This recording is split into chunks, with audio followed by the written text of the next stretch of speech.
선민이라는 칭호는 가졌지만 삶 속에는 선민다운 모습이 하나도 없었던 사람들. 그나마 깨어 있어야 될 영적인 지도자들까지도 변질되고 타락해서 하나님의 이름이 땅에 떨어지게 만들었던 사람들이 이끌어가는 시대. 소수의 사람들이라도 말씀대로 믿음대로 살아야 되겠다고 고백하는 그들을 불의한 자들이 짓밟아버리고 고난당하게 하는 모순된 현실 때문에 내가 아는 하나님은 그런 하나님이 아니고 내가 아는 하나님은 거룩하시고 의로우셔서 불의를 보지 못하시는 하나님임에도 불구하고 하나님께서 방관하는 것 같고 침묵하시는 것 같고 하나님이 묵인하시는 것 같아서 율법이 해이하고 정의가 무너진 이런 사회가 되는 게 아닌가. 이것 때문에 하박국이 하나님 앞에 질문을 드립니다. 그런 하나님이 하박국의 질문을 들으시고 응답을 하셨는데 하박국의 마음에 쏙 드는 응답을 했다면 하박국은 아멘 했을 겁니다. 그러나 하박국이 상상할 수 없는 그런 질문에 응답을 주셨기 때문에 하박국은 또 질문할 수밖에 없었습니다.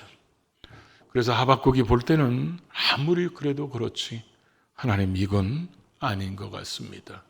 이러면서 두 번째 질문을 할 수밖에 없었습니다.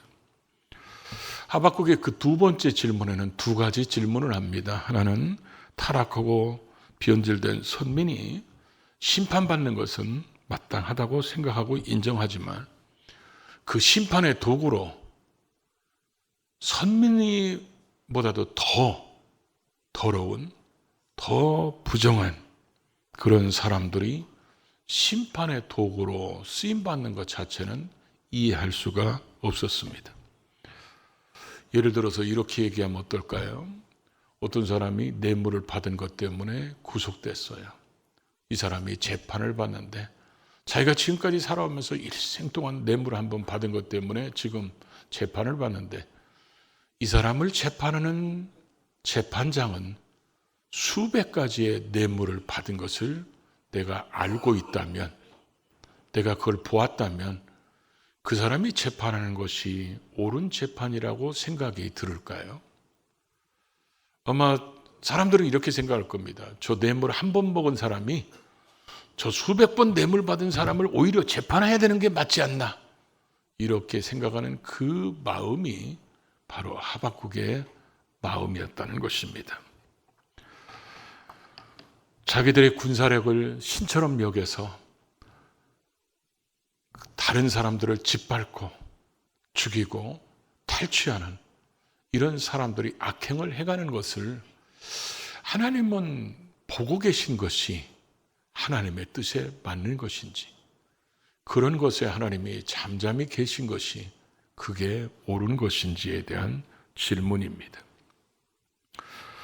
하박국이 가지고 있는 이런 신앙적 질문은 우리 모두 다 할 수 있고 우리 모두의 의문이며 때로는 고민이 될 수도 있습니다.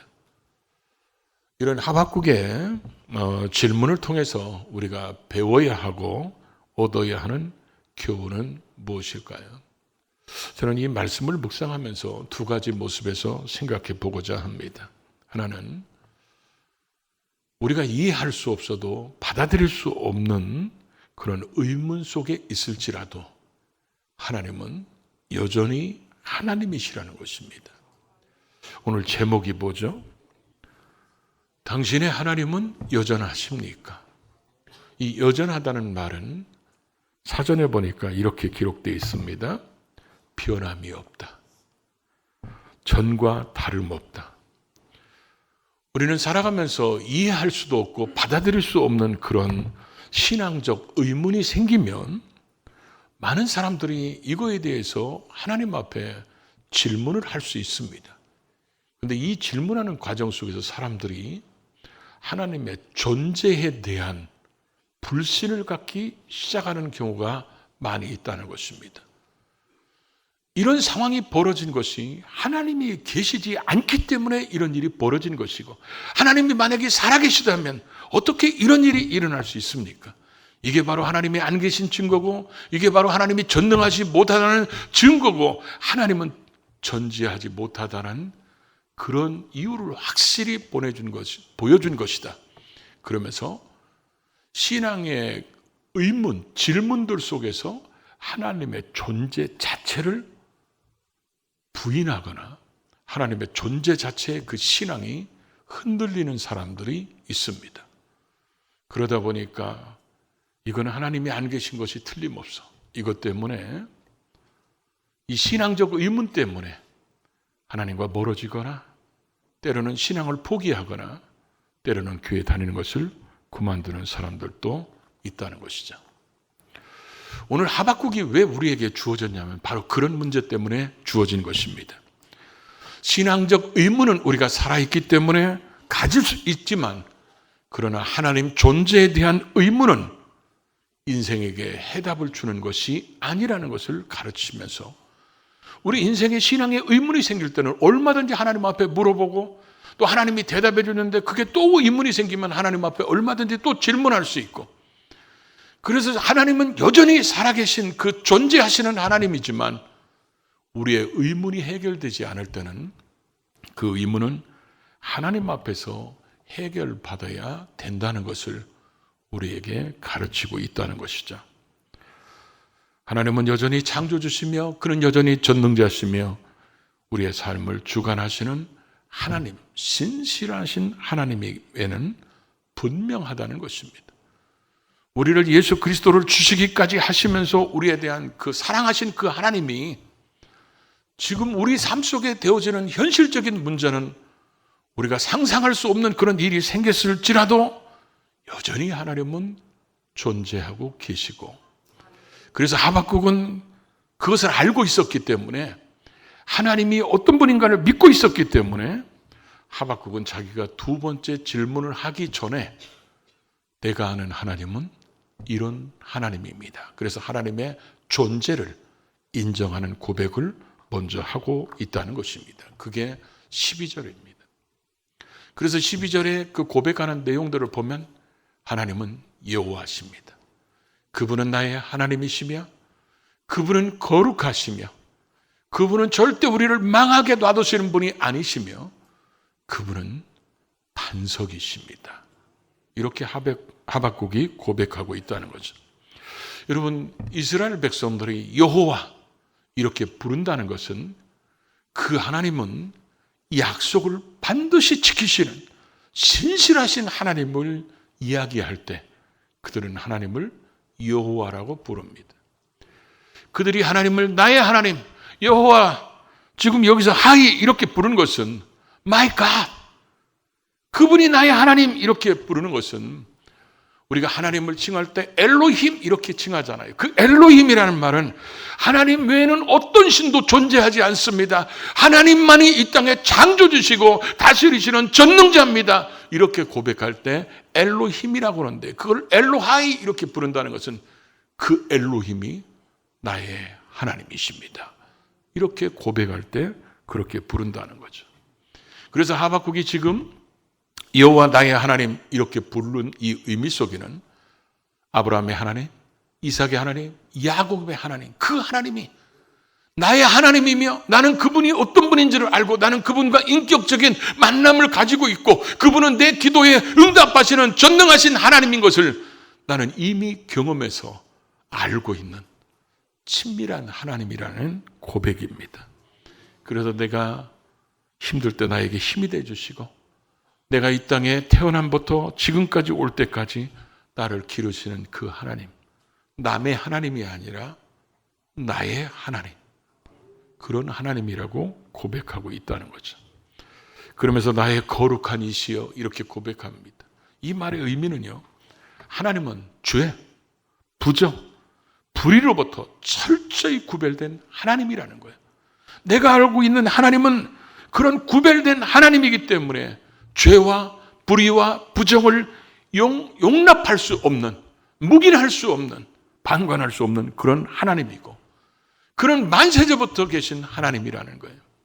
지금 바벨론은 적은 나라에서 점점 크게 이렇게 하나님이 만들어 가시지만 하나님은 이미 이 땅을 창조하기 이전에도 계셨던 그 하나님, 이 세상의 모든 역사를 주관하시고 이 세상의 모든 역사가 하나님 손안에 있다는 것을 지금 인정하는 고백이, 하나님은 만세전부터 계신 하나님이라고 고백하고, 그 하나님은 우리를 사망에 이르지 않게 하실 것이다, 이런 고백은 하나님의 백성들이 죄를 졌기 때문에 하나님 앞에 징계받는 한은 있어도 그들에게 사망, 이 영원한 멸망은 결코 그들에게 하나님은 주지 않는 그런 사랑의 하나님이라는 것을 자기가 믿는다고 안다고 고백하는 것입니다. 그러면서 그 하나님은 반석이라고 고백합니다. 하나님이 얼마나 강하신가를 드러낼 때 이스라엘 백성들이 자주 쓰던 칭호가 반석이신 하나님. 그래서 다윗도 하나님을 칭할 때 그렇죠. 나의 반석이신 여호와라고 고백합니다. 흔들림 없으신 하나님, 피난처 되시는 그런 하나님을 상징할 때 반석이라고 이렇게 표현하고 있고, 우리도 찬송 부를 때 그러잖아요. 굳건한 반석이시니 그 위에 내가 서리라.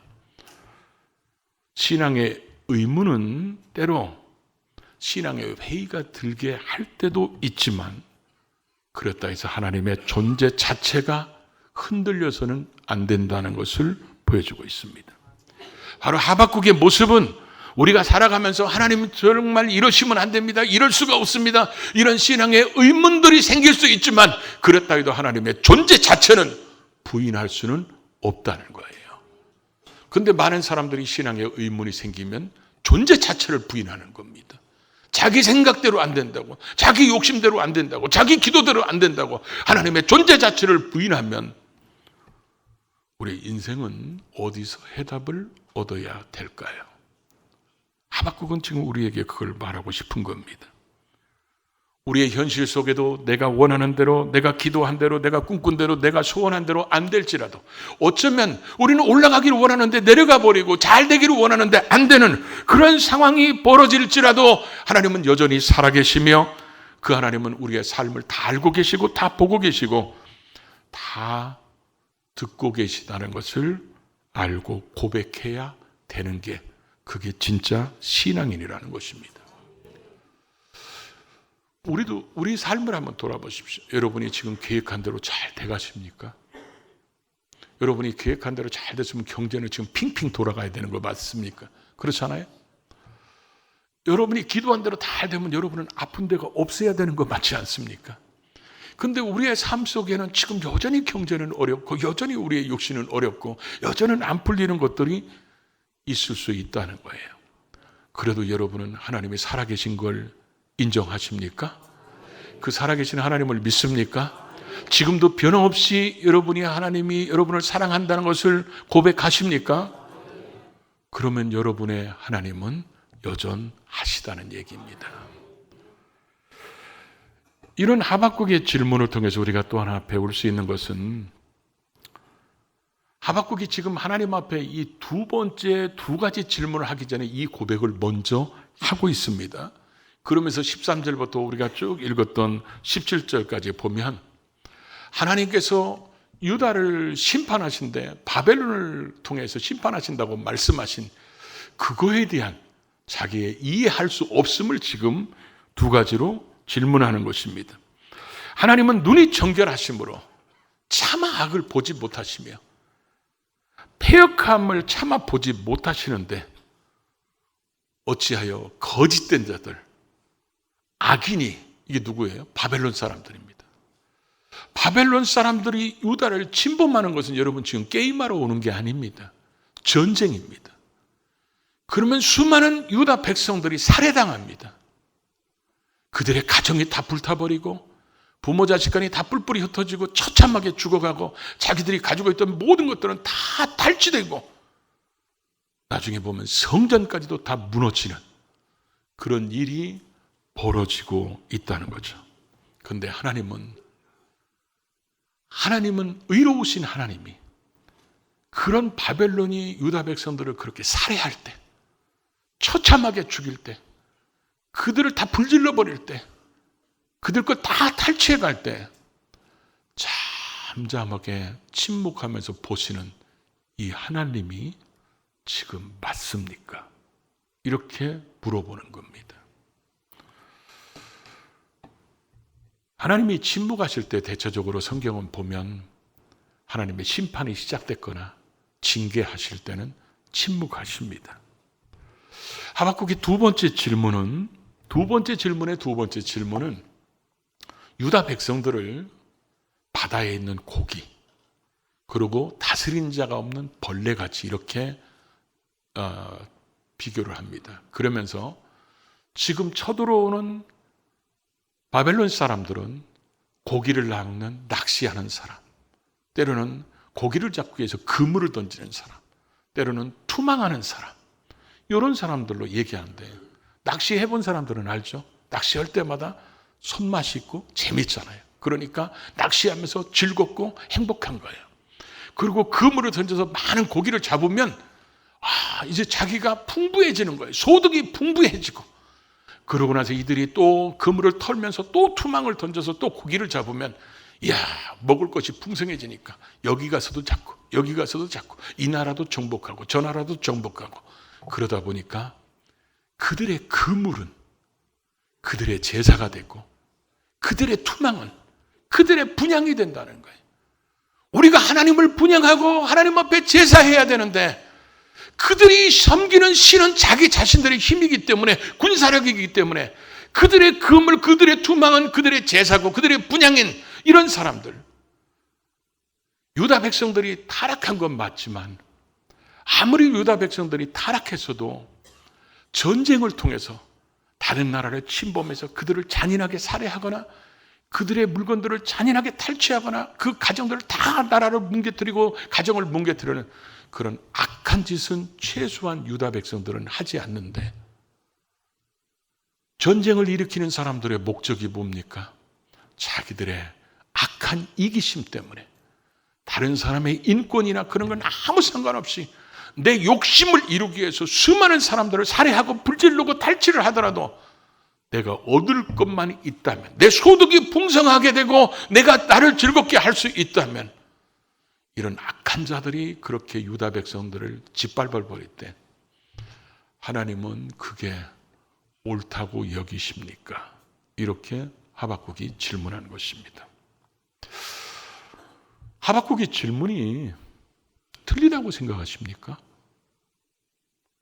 하박국의 질문은 틀린 게 하나도 없습니다. 누가 신앙인이라도 이런 상황이면 다 이렇게 물어볼 겁니다. 하나님 앞에 이런 항의성 질문도 할 겁니다. 다만 하나님이 행하시는 큰 그림을 알지 못하기 때문에 왜 하나님이 이렇게 하시는지, 하박국이 지금 하나님에 대한 불신이 아니라 하나님이 행하시는 방법이 마음에 안 들어서 그런 것이지, 하나님 자체를 지금 불신하는 것은 아니라는 것이죠. 하나님의 큰 그림을 아는 것을 우리는 뭐라고 표현하냐? 그걸 믿음이라고 그러는 것입니다. 그 믿음이 있는 사람은 욥같이 고백합니다. 욥의 아내 보십시오. 욥의 아내는 욥이 병들고 자식 다 죽고 재산 다 잃어버리고 그랬을 때 욥의 아내는 조각조각 그림만 가지고 남편에게 뭐라고 얘기합니까? 하나님을 부인하고 하나님을 저주하고 차라리 죽으라는 겁니다. 근데 욥은 뭐라고 얘기하죠? 주신 자도 여호와시고 취하신 자도 여호와고, 그는 자기의 인생의 큰 그림은 그분 손에 있다는 걸 알기 때문에 그렇습니다. 바로 우리에게 그걸 보여주는 거예요. 시간적 큰 그림, 우리에게 다가오는 순처적 큰 그림을 우리가 믿음의 눈으로 떠서 보기 시작하면 우리의 신앙의 의문들은 다 눈독들이 녹아지는 거예요. 하박국이 이렇게 질문하지만 하나님의 마지막 응답이 뭡니까? 결국은 의인은 이런 상황 속에 있을지라도 믿음으로 사는 것이다. 이 하나님의 응답에 하박국은 아멘 하게 되고 그의 삶은 달라지게 된다는 거죠. 신앙적 질문을 하나님이 절대로 막지 않습니다. 그래서 에레미야 12장에 보면 에레미야가 하나님 앞에 이렇게 질문합니다. 내가 주께 질문하옵나니. 그렇게 써 있습니다. 내가 주께 질문하옵나니 악한 자의 길이 형통하며 배역한 자, 반역하는 자가 평탄한 것은 도대체 무슨 이유입니까? 악한 자들이 언제까지 승리의 개가를 부르도록 하나님은 그냥 방관하실 겁니까? 시편 73편에 보면 아삭 같은 사람도 내가 아는 하나님은 꼭 하박국과 똑같아요. 하나님은 불의한 것을 보지 못하시며 하나님의 의로운 자, 하나님의 말씀에 순종하는 자들에게 복을 주시는 하나님이라고 나는 지금까지 믿고 살아왔는데 왜 악한 자들이 형통한 거야? 이게 이 아삽의 고민이었습니다. 악한 자들이 왜 형통하고 그들은 왜 건강하고 그들의 자식은 잘 되고 왜 그들의 사업은 잘 되는지, 그러면서 하나님을 하나님답게 섬기려고 하는 사람들은 왜 고난과 아픔과 눈물을 흘리는 삶을 살아야 되는지 이해할 수가 없었습니다. 그래서 하나님 앞에 그 질문의 대답은 하나님은 뭐라고 하실 건지, 자기가 아무리 생각해도 자기에게 고민만 더 갖다 주지 해결책은 없었습니다. 그리고 73편 16절에 보니까 내가 하나님의 성소에 들어갈 때야, 그때 악인들에 대한 하나님의 큰 그림을 깨달았다는 것입니다. 그러고 나서 28절에 보면 이렇게 결론을 내립니다. 형통하게 좋은 게 아니고, 악인의 형통함이 좋은 게 아니라 여호와 하나님을 가까이 하는 자가 그게 복 있는 사람이고 여호와를 멀리하는 자가 그게 저주받은 자라는 것을 깨닫게 됩니다. 이 하나님의 큰 그림을 이해했다는 것이죠. 우리의 삶 속에 어려움이 오면 우리는 하나님 앞에 이런 질문들을 할 수 있습니다. 저는 제가 몇 년 동안 교회 안 다닐 때 초상집은 참 잘 다녔어요. 근데 초상집에 갈 때마다 모든 사람들이 인사를 똑같이 하는 것 때문에 내가 뭐 하나님의 살아계심을 체험하지는 않았지만 그때는 굉장히 궁금했습니다. 모든 사람들이 똑같이 이렇게 얘기합니다. 이게 성경적인 답은 간단한데 좋은 데 가셨을 겁니다. 그러면 도대체, 그래서 제가 그 사람들한테 물어봤어요. 좋은 데가 어디입니까? 좋은 데는 어디 있습니까? 좋은 데는 어떻게 가는 겁니까? 좋은 데는 얼만큼 착하게 살아야 갈 수 있습니까? 좋은 데는 도대체 누가 관리합니까? 아무런 대답을 해줄 수가 그 사람들은 없었다는 거예요. 지금 하박국이 우리에게 하박국을 통해서 하나님이 말씀하고 싶은 것은 인생의 해답은 창조주 하나님 앞에 와야지, 창조주 하나님 앞이 아닌 곳에 가서 인생의 해답을 찾는 것은 어리석은 거라는 것입니다. 우리가 인생 가운데 그분은 창조주, 그분은 전능하신 분, 그분은 우리의 아버지시니까 우리의 문제는 하나님 앞에 와서 해결받으라는 거예요. 하나님은 분명히 살아계신 하나님, 그것도 아주 시퍼렇게 살아계신 하나님인데 하나님을 떠나서는 인생에 참 해답이 아니라는 거예요. 정답이 없다는 거예요. 하박국의 모든 문제가 우리의 모든 문제를 대변하는 그런 해결책은 아니지만 분명한 것은 하나가 뭡니까? 이 해결의 방법은 우리에게 최고의 모델로 보여주고 있다는 거예요. 신앙인들, 믿음을 가지고 사는 사람들은 하나님 앞에 언제나 이 해결책대로 하나님 앞에 묻고, 그 질문이 또 의문이 생기면 또 물어서라도 인생의 해답은 하나님 앞에서 찾아야 된다. 이것 때문에 하박국을 우리에게 주신 것입니다. 이 말씀이 우리의 신앙의 바탕이 돼서 우리의 삶의 어떤 환경 속에서라도 이 말씀으로 세상을 보고 상황을 판단해서 끝까지 하나님의 존재를 인정하며 신앙의 문제는 하나님 앞에서 해결해 나가는 우리 모두가 될 수 있기를 주의 이름으로 축복합니다.